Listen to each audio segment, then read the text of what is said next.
Now to the Texas primary runoff. President Trump is shaking up the Texas Senate race. You could say that. He's endorsing Attorney General Ken Paxton, possibly dealing a blow to Senator John Cornyn. Marcelino Benito in the newsroom. You've followed this campaign for a while. After today's surprise endorsement, what's the feedback? Well, and Mia, after months of will he or won't he, the president upending Texas politics today, backing Attorney General Paxton for the Senate, as Texans are already heading to the polls.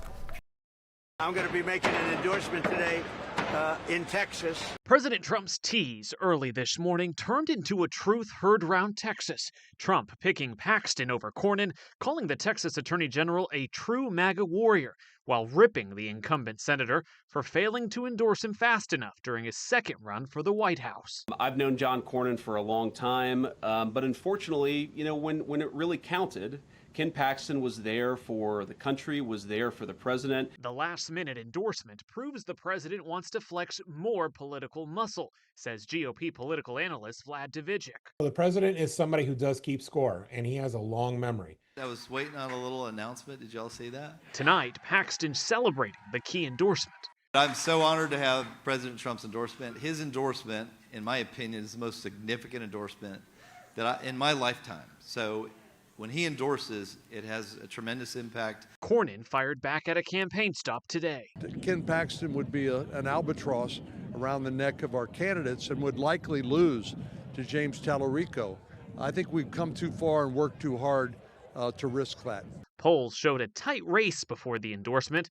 Pundits say today changed everything. I'm seeing a lot of reports, and I've heard a lot of other people that I've spoken to who basically think that Senator Cornyn's career in politics ended today. And if you look at a lot of the prediction markets, they have all gone completely 100% behind Paxton. Republican Senate leaders had been pushing for a Cornyn endorsement since March, but ultimately never swayed the president. None of us control what the president does. He made his decision about that. That doesn't change the way I feel. I will continue to be supportive of Senator Cornyn and his reelection. Divijic says it's further proof the GOP is in control of one man. This is truly the party of President Trump, and Republicans are well aware of it from coast to coast, and we're starting to see that now play out in races up and down the ballot. James Tallarico says it doesn't matter who emerges from the GOP runoff, telling us he's running against a corrupt political system.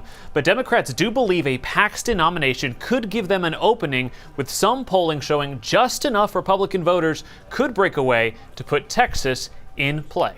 Back to you. We'll see how next week's election goes and if Paxton secures the Republican nomination. Marcelino, thank you. Should be an interesting race. Early voting in the primary runoff continuing. We have everything you need to know before you head to the polls.